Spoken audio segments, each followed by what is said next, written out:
What's up, nerds and nerdettes and wee little nerdlings all? Your buddy Big Johnny G from Two Gun Pixie presents Legendary Gaming is back on your screen again. All right, so a while back, was it last week though, maybe 2 weeks ago, I put up a how-to play for a game that's going to be hitting Kickstarter soon called Big Bad Overlord. All right, so what I want to do right now this time is I want to give you guys a review of the game and how it's played and why it's played and what I think of it. So let's take a look. I'll take this out here and I'll show you. I'll give you a really quick overview again on the rules. But remember, we have a full how-to play, and I'll put the link down in the bottom here for you. But let me just show you guys real quick what's going on with this game. So when you're playing the game, it's a minimum of 3 players, but just for the sake of space and to be quick, I'll just set up for 2 here.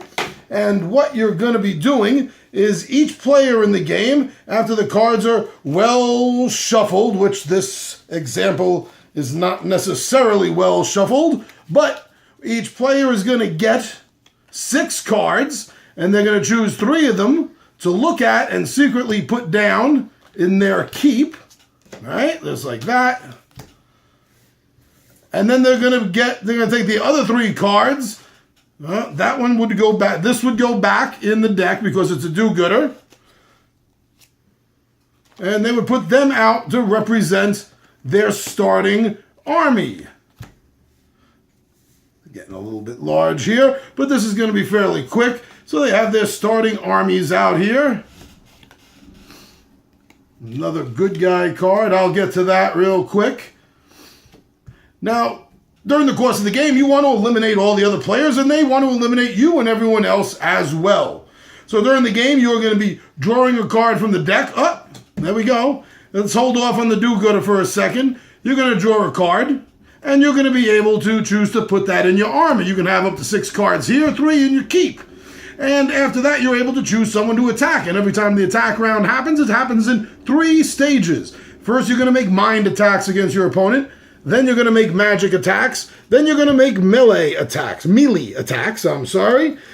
you're going to do is you're going to take 2 dice. This is only for the mind or the magic. You're going to take 2 dice, and you have to roll a 12. These are standard 6-sided dice. 12, that sounds pretty hard. But you're going to have bonuses. Like this one here will give you a bonus of 1. And all the way over here, another 2. So you would have a bonus of 3 points to add to the roll. And if you succeed on a mind attack, then you're going to look at the opponent's characters, their army figures out here. And whoever has the lowest in the gray area, which is the defense, which in this case is the riffraff, for this battle and this battle only, you're going to get control of them. They're going to join your army. The magic is the same way. You're going to have to roll 2 dice, and you're going to have to get 12 or better, and you're able to use the bonus numbers that you see in the red. Red is for the attack, gray is for defense. And if you get that, then that's going to cause damage to whoever has the lowest magic and wipe them out. For the melee, you are not looking for a score. You're looking to beat the other opponent's roll. So again, you would make your attack, and you would add up all the reds, add them together, roll 2 dice, add these numbers in. Your opponent is going to roll 2 dice and add in any melee defense he has, and whoever has the highest roll is going to win. And you can knock someone out again the same way. And this is going to go back and forth during the game. Now, you can gang up on people. People can help you gang up on someone else, and the person that's being attacked can also get help from players on either side of them, can send in 1 troop each to help out. And this is going to go on until the game runs its course. Now, as you saw real fast, sometimes you're going to draw good guys, the do-gooders, and you can see the color difference, and also they generally look happy. And when this happens, they are going to attack you. And the attack follows the same pattern. One difference is with the mind, whoever they defeat with their mind score is theirs forever until they are defeated, not just the one opponent battle, as I mentioned. And they're going to go around, if they defeat you, they're going to go to the next player and fight them until they are defeated or the opponent is defeated. So these do-gooders are a real problem. But besides the do-gooders, you're going to be going back and forth until everyone is eliminated but you. That's a quick overview of the game. Now, what do I think of this game? I had mixed thoughts. When I first heard about the game, I definitely knew it was something I could get to my table. It's fantasy-based. It has a little bit of take-that attitude to it. It has, it's non-cooperative, and I think my players have been getting burnt out a little bit on all the cooperative games I like. So I knew this wasn't going to be a hard game to actually get a chance to play. After reading the rules and going through it, I wasn't that happy with the way the rules read. Everything going from the attack for the mind, to the magic, to the melee. It seemed a little bit clunky to me, I guess is a decent enough word for me to use.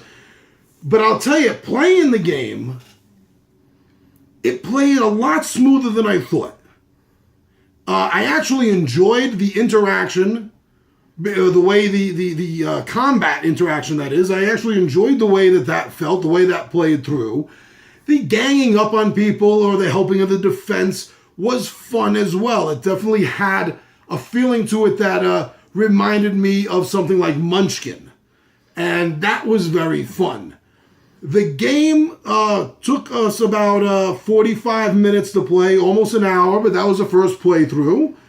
So the time wasn't that bad. We may have messed up a few times in it.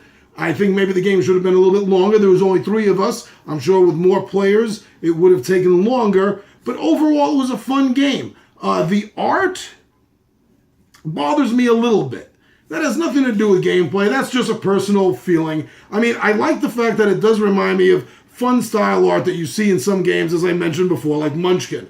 Also, the way the game plays and the art, I think, kind of helps this a little bit to be considered more of a family game, a game that you can play with your kids, because it does look fun, as opposed to looking very dour and graphic, gory. So that's definitely a bonus to help make this feel like a game, a family style game. And like I said, it didn't seem to play all that long. With more players, it's going to take more time.